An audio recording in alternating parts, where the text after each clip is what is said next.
Hey everybody, welcome to Tuesday Tech Tips. Today we are going to talk about 5 incredible, savvy ways for you guys to use your Facebook Lives in different ways. So what do you do when you've finished making your Facebook Live? Is it done?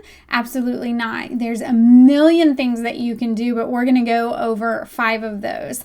First, I want to ask, how many people actually do something with your Facebook Live after it's over? Okay, so if you do a video, it doesn't actually have to be Facebook. If you do a video, are you a one and done kind of thing? Is it over, or do you actually already repurpose those? So yes or no, do you do something? And if you do, tell us in the comments actually what you're doing with your Facebook Lives or your videos that you're creating. So you are going to want to stay tuned to the end because we're going to go over a kind of a really fun way for some of you who are a little more adventurous to repurpose those videos as well. But let's go ahead and talk about the top 5 ways that you can repurpose any live video that you're doing. The first one is always going to be the immediate thing that I do. The first thing is to download that Facebook Live video to your computer desktop, and then you're going to upload that same video over to YouTube. Okay, so you can spend a little bit of time creating a nice custom thumbnail that you are actually going to use on Facebook and on YouTube. Put that custom thumbnail up, get your video onto YouTube. Make sure you do all of the descriptions and tags and everything over there as well, right? It's really, really important because, you know, when you put a video on YouTube, it's working for you forever. Like if you do a Facebook Live, of course it's going to sit there and it's going to be there for a very long time. But the search capabilities on Facebook, it kind of gets lost, all right? That doesn't happen on YouTube. I still have videos that I made 5 years ago that pop up all the time with questions and likes and comments on that video. So that content on YouTube is highly searchable for a very long time. So I want to make sure that you're actually utilizing the best and fastest way to repurpose that video, and that is download it to your desktop, because first of all, we're going to do a lot of things from there, and then put it on YouTube and make sure you do all of your advertising over there on YouTube as far as tags and titles and descriptions, okay? All right, so the next thing that we're going to do, I don't know if you guys have heard me talk about Creator Studio. If you haven't, I'll actually put a link in the description so that you can click on that and get started with Creator Studio. It is a place where you can take that video and you can actually upload that video to your IGTV over on Instagram. So taking that same content and putting it over on Instagram as an IGTV, and that can actually show up in your feed as well, which will triple the amount of views that you're going to get over on Instagram. And you know, I get the question a lot when we're talking about taking content from Facebook to put to Instagram, and I get the question a lot, but aren't they going to be seeing the same information here and here? Well, I'm going to tell you that my customer base, my followers on Instagram and Facebook are insanely different. So I do not have the same crowd, maybe 10% are the same crowd that I have on Facebook that are on Instagram. So no, I feel like I am reaching a totally different customer base over on Instagram, all right?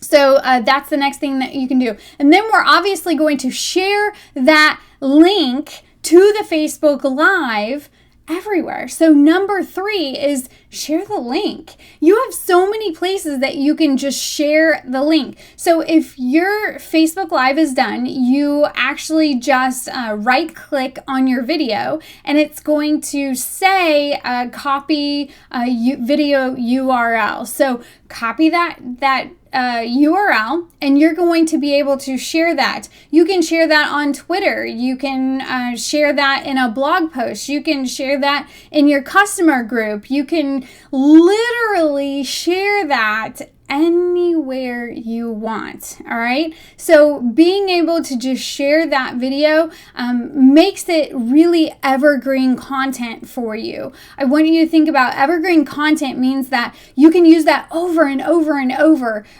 throughout, the time, as long as it's relevant content that isn't gone away, like an item that you don't sell anymore, something that doesn't pertain to anyone anymore.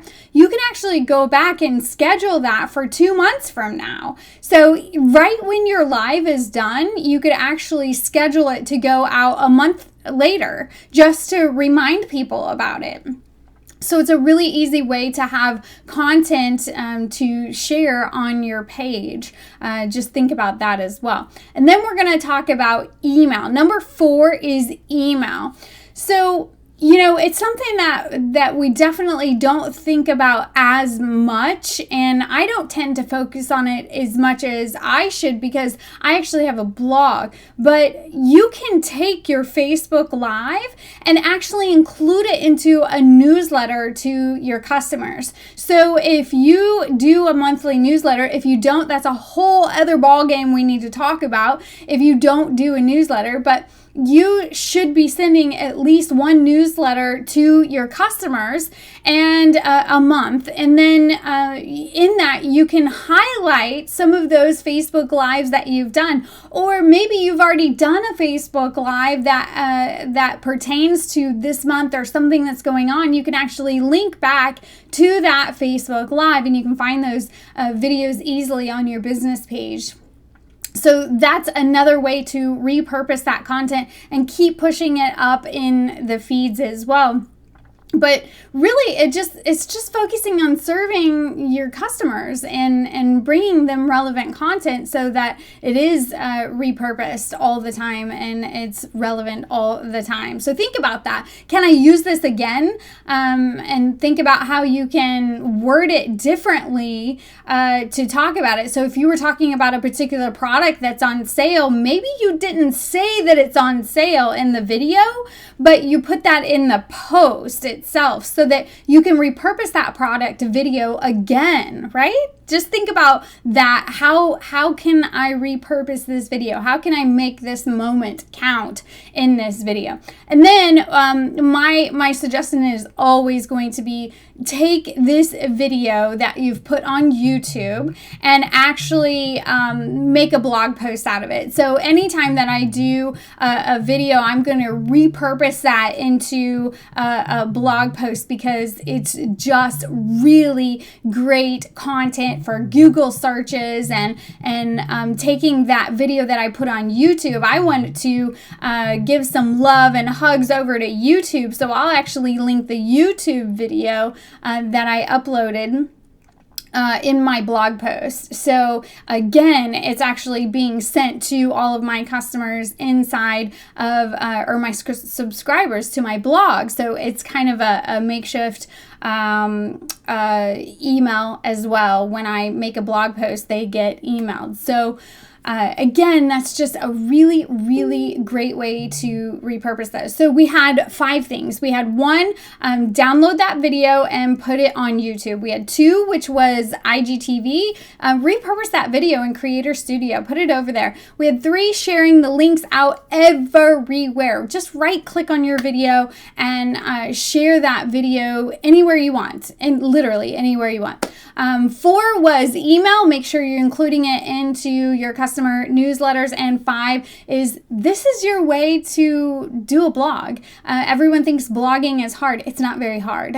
You can actually, you're already doing things. You're already creating content and sharing your ideas. So creating a blog and using your videos as the base of it is really, really great for your business. So The bonus tip that I wanted to talk about, I'm not sure where we're at on time. The bonus tip that I really, really wanted to talk about was cross-posting, okay? So if you have a friend in the business who sells cups and you sell tea, all right, you can cross-post each other's content. So find someone who is not a competitor of yours, and someone that you respect, and someone that really works their business, and someone that has maybe the same customer base or followers on their business page or their customer group, and start helping each other out. Create a relationship that might last a couple of months,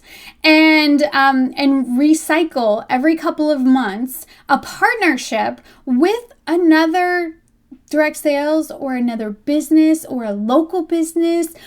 Just think outside the box when it comes to all that you could do by helping someone else. You help them by posting one of their videos and their content and tell your customers about them, and they do the same for you. So this cross-posting thing is just really like affiliate marketing. It's scratching each other's backs. There's no affiliate commission on that or anything like that. You're just simply cross-posting and helping each other out. So it's this really amazing way to be able to take what you do and the loyalty base that you have created on your business page and your customer group, and sharing that customer base with someone else in the business that you trust, and likewise they trust you with their customers. So that is a really great way to start thinking for 2020 and all of the partnerships that you can make, because we're small business. We provide a really great service to our customers, and it's a special kind of customer who really values that small business attitude and maintenance behind the scenes, and they love small business. So when you tell them about another small business,